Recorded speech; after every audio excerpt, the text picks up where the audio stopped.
Hello everyone, good morning. কেমন আছো সবাই? আশা করছি তোমরা যে যেখানেই আছো প্রত্যেকেই খুব ভালো আছো। আমিও তোমাদের ভালোবাসায় বেশ ভালোই আছি। আজ আরও একটি নতুন ব্লগে তোমাদেরকে জানাই অনেক স্বাগত, অনেক অনেক ভালোবাসা। আজ হলো সোমবার আর এখন ঘড়িতে সময় হয়েছে সকাল ৮টা মতো। তোমাদেরকে সাথে নিয়েই ব্লগটা এই রান্নাঘর থেকেই শুরু করছি।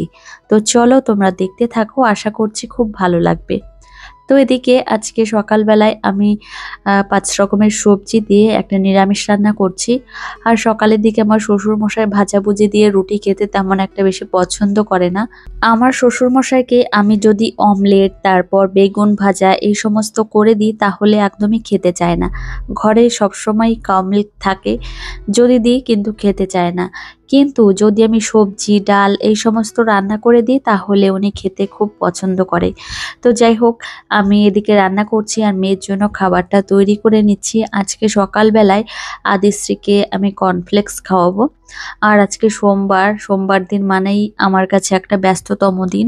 সপ্তাহের অন্যান্য বারের তুলনায় ঠাকুর পুজো আছে, তারপর সমস্তটাই আমাকেই সামলাতে হবে। বাড়িতে তো শাশুড়ি মা নেই, এখনো পর্যন্ত আসেনি। এই যে বাড়িতে প্রায় ৮ দিন হলো বাড়িতে নেই, তো সমস্তটাই আমাকে একা হাতেই সামলাতে হচ্ছে। সেই জন্যই আমি ব্লগগুলো দিতে পারছি না, সত্যি বলতে মনের কথাই বলছি। সেই জন্য আমি ব্লগগুলো তেমনভাবে শেয়ার করতে পারছি না। তো এদিকে এখন আমি কর্নফ্লেক্সের মধ্যে কাউ মিল্ক দিয়ে দিলাম আর কিছুক্ষণের জন্য ঢেকে রাখবো। তো এখন আমি এদিকে রুটিও বানিয়ে নেব আর সবজিটা কত দূর হয়েছে সেটাও দেখব। তো এদিকে দেখো সবজি রান্না হয়ে গেছে আর এখন একের পর এক রুটিগুলো বানিয়ে নেব। তো এইভাবেই আমার রান্নাঘরের কাজকর্মগুলো করে নেব। তো এমনিতে কি বলতো, সকালের দিকে কাজের চাপটা একটু বেশিই থাকে। আর উপরন্তু মা তো বাড়িতে নেই, মা যে কাজগুলো টুকটাক করে দেয় সেই কাজগুলো তো আমাকেই করতে হচ্ছে। উপরন্তু মেয়েকে দেখাশোনা সমস্ত কিছুই করতে হচ্ছে। বাড়িতে যখন কেউ না থাকে তখন বাচ্চা কাচ্চাগুলো মায়ের কাছেই আসে, কিন্তু বাড়িতে যদি ও দাদা ভাই ঠাম্মি থাকে তাহলে ওনাদের সঙ্গেই খেলাধুলাটা বেশি করে। যেমন আমার শ্বশুর মশাইয়ের সঙ্গে খেলাটা বেশি করে থাকে। তো যাই হোক, আমার মেয়ে সবেমাত্র ঘুম থেকে উঠেছে, তোমাদের তো দেখালাম। আর এদিকে আজকে সোমবার, সেই জন্য আমি সমস্ত কিছু গুছিয়ে নিয়েছি। আর দেখো আমাদের কাছে কতগুলো ধুতরা ফুল হয়েছে। ফুলগুলো কিন্তু বেশ ভালো লাগে আর এই ধুতরা ফুল দিয়ে মহাদেবের পুজো করতেও খুব ভালো লাগে। এদিকে দেখো সমস্ত বাসন কোসন, ফল, ফুল, আমের পল্লব সমস্ত কিছু গুছিয়ে নিয়েছি আর সেগুলো ধুয়েও রেখেছি। এখানে একটু জল ঝরে গেলে তারপর ঘরে নিয়ে যাব। তো এই হচ্ছে ব্যাপার। এইভাবে টুকটুক করে সকাল থেকে সমস্ত কাজই করে নিয়েছি। সকাল থেকে দুটো পা এক জায়গায় বসে নেই। তো তারপর এদিকে তোমাদের দাদাভাই বেরিয়ে গেল আর এদিকে মেয়ের জন্য স্নানের জল আমি রোদ্রে দিয়ে দিয়েছি।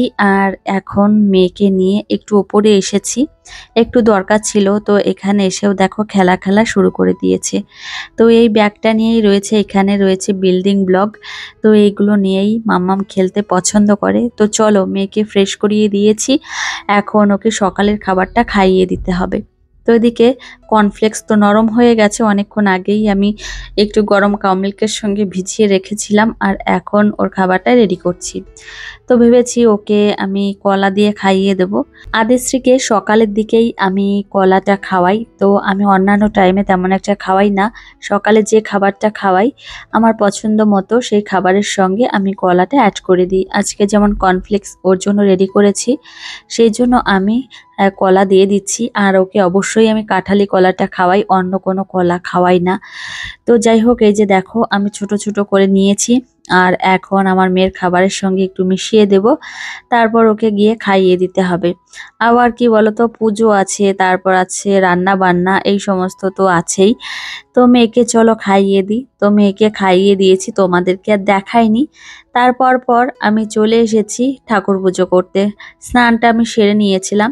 তো এদিকে এখন আমি ঠাকুর পুজো করছি। আর সোমবার দিন ঠাকুর পুজোটা একটু আগে আগে না করতে পারলে মনের থেকেও একটু শান্তি আসে না। তো তো সবসময় মনের মধ্যে থাকে যে কখন ঠাকুর পুজোটা করব, কখন ঠাকুর পুজোটা হয়ে যাবে। তো এইভাবেই আমি মানে কাজকর্ম করে থাকি। সকালের দিকে বিশেষ করে সোমবার দিন সকালের দিকে সকাল সকাল ঠাকুর পুজোটা হয়ে গেলে তাহলে মনে হয় অনেক বড় একটা কাজ কাঁধের থেকে নামলো এমন মনে হয়। আর এই যে দেখবে স্নান করা, পুজো করা আর সকালে রান্নাটা হয়ে গেলে মনে হয় সংসারের অর্ধেকটা কাজই শেষ হয়ে গেছে। আর আজকের ওয়েদারটাও বেশ সুন্দর, কি আর বলবো, একদম ঝলমল করছে চারিপাশটা। সামনেই পুজো, সেই জন্য দেখো আকাশটা কত সুন্দরভাবে সেজে উঠেছে। আর আকাশ দেখলেই মনে হয় যে পুজো চলে এসেছে। আর এখন বাজে সকাল 11:30 আর আমি এখন চলে এসেছি রান্নাঘরে। আজ অনেক দিন বাদে, অনেক দিনই হলো, অনেক দিন বাদে মেয়েকে মৌসুম্বি লেবুর রস খাওয়াবো, তার জন্য এদিকে দেখো মৌসুম্বিগুলো এখন আমি কেটে নিচ্ছি। 3টে আমি কাটছি, 5টা ছিল তো 3টে আমি কেটে নিচ্ছি আর 2টো সাইডে রেখে দিয়েছি। আসলে এগুলো অনেক দিন আনা হয়েছে তো ভাবলাম খাইয়ে ফেলি, না হলে আবার মাম্মামের বাপি যদি দেখে যে কবেই লেবুগুলো এনেছি এখনো খাওনি, তো তারপর আমার আবার কথা শুনতে হবে। সেই জন্য ভাবলাম ওকে 3টে খাইয়ে দিই, আর 2টো থাকবে, ওই 2টো আমি রান্না করব যখন তখন না হয় কেটে খেয়ে নেব। আর এমনিতে আমার শরীরটা খুবই দুর্বল, সেই জন্য তোমাদের দাদাভাই বলেছে এখন ফল ফলাদি একটু বেশি খেতে। তো ফল ফলাদি খেলে শরীরটাও বেশ ভালো থাকে। তো এদিকে দেখো 3টে লেবুতে 1 কাপ এই যে লেবুর রস রয়েছে। আর চলো সময় নষ্ট না করে এখন আদিশ্রীকে গিয়ে খাইয়ে দিই। পুজো কিন্তু আর বেশি দিন নেই, হাতে গোনা কয়েকদিন মাত্র আছে, হয়তো 16-17 দিন কি 18 দিন মতো বাকি আছে। এখনো পর্যন্ত পুজোর শপিং তো দূরের কথা, কোনো কিছুই এখনো পর্যন্ত করতে পারলাম না। তো আমি একটা জিনিস মানি, যে জিনিস নিয়ে যখন আমি যত বেশি আশা করি সে জিনিসটা আমার হতেই চায় না।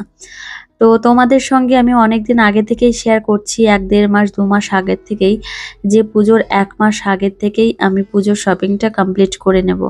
কিন্তু দেখো কপাল খারাপ হলে কি আর করব বলো, ঘরে বসেই কপাল খারাপ হয়। আমার শাশুড়ি মা বাড়িতে নেই, আমার ননদের শরীর অসুস্থ, হসপিটালে ভর্তি, তবে এখন বাড়িতে চলে এসেছে। তবে এই যে কবে পুজোর শপিং করব, আবার এই যে শাড়িগুলো কবে পিকো ফলস করতে দেব, ব্লাউজ বানাতে দেব, সেটাই ভাবছি। হয়তো এমন হবে যে পুজোর বাজারটাই করতে পারলাম না, এমনটা হতেও পারে। কেননা এই যে 3 বেলা রান্না বান্না, আমি কখন বেরোবো বাড়ির থেকে সেটাই বুঝে উঠতে পারছি না।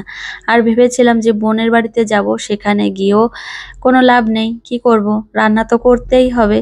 তো বাড়িতে কেউ নেই, তো সেই জন্যই। আর শাশুড়ি মা কবে আসবে তার কোনো গ্যারান্টি নেই।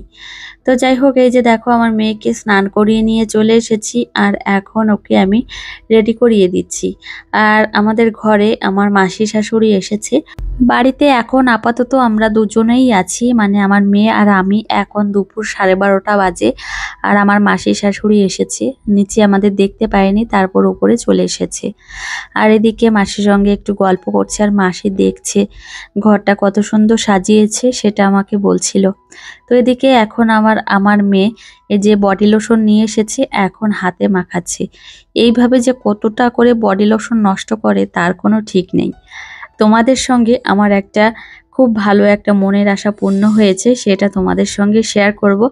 আর অবশ্যই তোমরা এই ব্লগেও জানতে পারবে যে কি মনের আশা পূর্ণ হলো। শুধুমাত্র আমারই মনের আশা পূর্ণ হয়নি, আমার মেয়েরও হয়েছে। তো তোমরা এই ব্লগের লাস্টেই দেখতে পারবে। তো এদিকে এখন আমি ঘরটা গুছিয়ে নেব।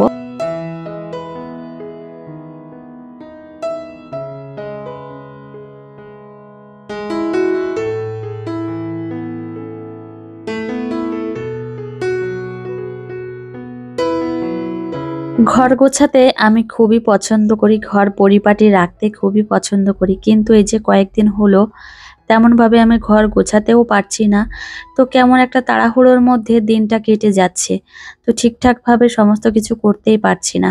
আর সামনে পুজো চলেই আসলো, পুজোর আগে প্রত্যেক বছর ঘর বাড়ি পরিষ্কার পরিচ্ছন্ন করি। তো মাকড়সার জাল টানাই, সেগুলো পরিষ্কার পরিচ্ছন্ন করতে হয়, একটু মোছামুছি করতে হয়।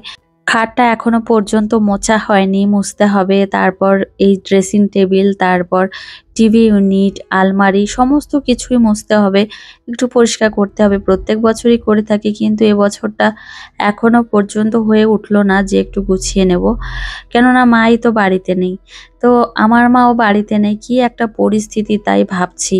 বোন তো কদিন আগেই এসে ঘুরে গেল, আবার কবে আসবে কে জানে। তো ঠিক নেই ও পুজোতে আসবে কিনা। আমি বলেছি ওকে যে পুজোতে আমাদের এদিকে এসে একদিন ঘুরে যাস, কিন্তু আসবে কিনা সেটাও বলতে পারছি না। আমার আর আমার মেয়ের মনের আশাটা আজকে পূরণ হয়েছে। আজকে বলতে তোমাদের দাদাভাই সেই জিনিসটা গতকালকেই নিয়ে এসেছে, কিন্তু আজকে সেটা ওপেন করা হবে। তো আমার মেয়ে তো এমনিতে খুব খুশি জিনিসটা পেয়ে, কিন্তু সব থেকে আমি মন থেকে চেয়েছিলাম যে জিনিসটা আমার মেয়েকে দেওয়া হোক। আর কর্তামশাইকে বলতাম, মানে তোমাদের দাদাভাইকে বলতাম জিনিসটা এনে দাও, তো বলতো কি যে সময় সুযোগ হোক তারপর এনে দেব। মামামের জন্মদিনের সময়ই বলেছিলাম, কিন্তু বলল কি জন্মদিনে দেব না, তাহলে কদিন পরেই দেব। তো আমি আর না বলিনি। তো যাই হোক, তোমাদের সঙ্গে কথা বলতে বলতেই আমি ঘরটা গুছিয়ে নিলাম। আর মেয়ের জন্য কি কিনেছি তোমাদের অবশ্যই দেখাবো এই ব্লগেই। সত্যি বলতে অনেক দিনের আশা স্বপ্ন ছিল, তো সেই জন্যই মেয়েকে কিনে দেওয়া। তো চলো আর বেশি ভনিতা না করে তোমাদেরকে জিনিসটা দেখাই। তার আগে দেখো গুছিয়ে নিয়েছি, এই যে বিছানাটা কত সুন্দর লাগছে।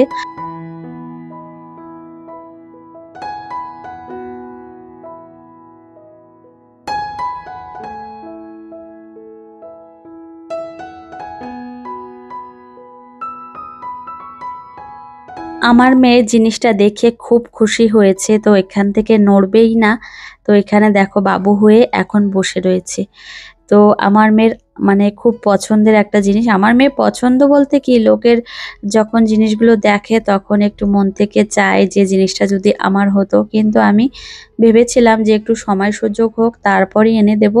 সঙ্গে সঙ্গে কোনো জিনিস বাচ্চাদের দেওয়া উচিত না, মানে জেদ করলো যে এখনই দিতে হবে তো এখনই দিতে হবে, কিন্তু না, মনটা না। আমি চাই যে সময় সুযোগ হোক তারপর দেব। প্রথমে ভেবেছিলাম জন্মদিনে দেব, কিন্তু সেটা আর হয়নি।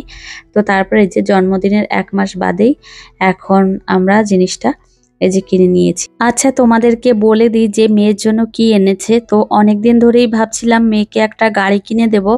আসলে আমরা যখন জমি বলতে মাঠে যাই ঘুরতে, বা মাম্মাম একটু খেলতে যাই, তখন বাচ্চাদের গাড়ি নিয়ে মানে খুব দুষ্টুমি করে আর দেখে কান্নাকাটি করে, উঠতে চায়। সেই জন্য অনেকদিন ধরেই ভেবে রেখেছিলাম, প্রায় 2 বছর আগে থেকেই ভেবে রেখেছিলাম যে মেয়েকে একটা এরকম গাড়ি কিনে দেব। তো ফাইনালি এই যে কিনে দিয়েছি। তো এখনো সেট করা হয়নি। মাম্মামের বাপি এখন বসে বসে সেট করবে, এখন সন্ধ্যা লেগে গেছে। তো ওপরে বসে বসে এই যে সেট করছে, অনেক টাইম লেগেছিল। সত্যি বলতে প্রায় দেড় ঘন্টা 2 ঘন্টা মতো সময় লেগেছিল। আদিশ্রীর জন্য একটা বাইক কেনা হয়েছে, আর বাইকটা খুব সুন্দর, আমার পছন্দ হয়েছে একদমই। মানে ওর বাপির মতো বাইক, মানে এটা হচ্ছে রয়্যাল এনফিল্ডের মতোই অনেকটা দেখতে। তো দেখো এই যে চাকাগুলো খুব সুন্দর, আর গাড়িটাও বেশ ওয়েট আছে। তো মাম্মাম যদি ঠিকঠাকভাবে গাড়িটা চালাতে পারে তাহলে অনেক দিনই রাখতে পারবে, অনেক দিন রাখতে পারবে। তো যাই হোক, এখন দেখো কত সুন্দরভাবে এখন ওর বাপি সেট করে দিচ্ছে। তবে অনেকটা সময় লাগবে গাড়িটা ঠিকঠাক করতে। তো দেখো গাড়িটা আমার এত পছন্দ হয়েছে কি আর বলবো। তো খুব পছন্দ হয়েছে, আর উপরন্তু সব থেকে বেশি পছন্দ হয়েছে আমার মেয়ে গাড়িটা পেয়ে অনেক খুশি হয়েছে। এখন সন্ধ্যা 6:30 মতো বাজে, আর গাড়িটা সেট করতে করতে প্রায় 7:45 মতো বেজে গেছিল, অনেকটা সময় লেগেছিল। তো অনেক সূক্ষ্ম সূক্ষ্ম জিনিসগুলো আছে, সেগুলো দেখে দেখে তোমাকে গাড়িটা সেট করতে হবে। আর আদিশ্রী দেখো গাড়িটার পাশ থেকে নড়ছেই না, এত পরিমাণে পছন্দ হয়েছে। আর গাড়িটার কালারটাও আমার খুব পছন্দ হয়েছে। আর তোমাদের দাদাভাই পছন্দ করে অর্ডার দিয়েছিল, অর্ডার দেওয়ার পরে আমাকেই বলেছিল যে গাড়িটা অর্ডার দিয়েছি। তো আমি তারপর দেখেছিলাম। তো যাই হোক, এই যে দেখো সেট করা প্রায় হয়ে গেছে। আর আমার মেয়ে কি করছে দেখো, মেয়েকে সন্ধ্যার সময় কোনো খাবারই খাওয়াতে পারিনি, ওকে বারবার বলছি মাম্মাম চলো নিচে চলো, তোমাকে কিছু একটা খাইয়ে দিই, কিন্তু না, গেলই না আমার সঙ্গে। তারপর ওকে আর সন্ধ্যার খাবার খাওয়াইনি। আর এই যে দেখো গাড়িটা সেট করা হয়ে গেছে, দেখো কত সুন্দর লাগছে। তো তোমাদের পরে একদিন ভালো করে দেখিয়ে দেব। আর এখন বাজে রাত 8:30 মতো, আর আমি রান্নাঘরে রান্না করছি। এদিকে গুঁড়ো সিঁদুর নিয়েছে মাম্মাম, তো এই যে শোকেসটার উপরেই ছিল, চেয়ার পেতে নিয়েছে। আর এই যে খালি গায়ে হয়ে সারা গায়ে সিঁদুর মেখেছে, মুখে সিঁদুর মেখেছে। তো যাই হোক, আদিশ্রীকে স্নান করিয়ে দিয়েছি, তারপর ওকে রেডি করিয়ে দিয়েছি। আর এখনও রাতের খাবারটা রেডি করছি। তো এদিকে দুধ ভাত খাওয়াবো ওকে আমি। তো মাম্মামের খাবারটা রেডি করা হয়ে গেছে। আর চলো বন্ধুরা, আজকের ব্লগটি আর বেশি বড় নয়, এখানেই শেষ করব। তোমাদের সঙ্গে দেখা হবে পরের একটা মিষ্টি ব্লগে। টাটা বন্ধুরা।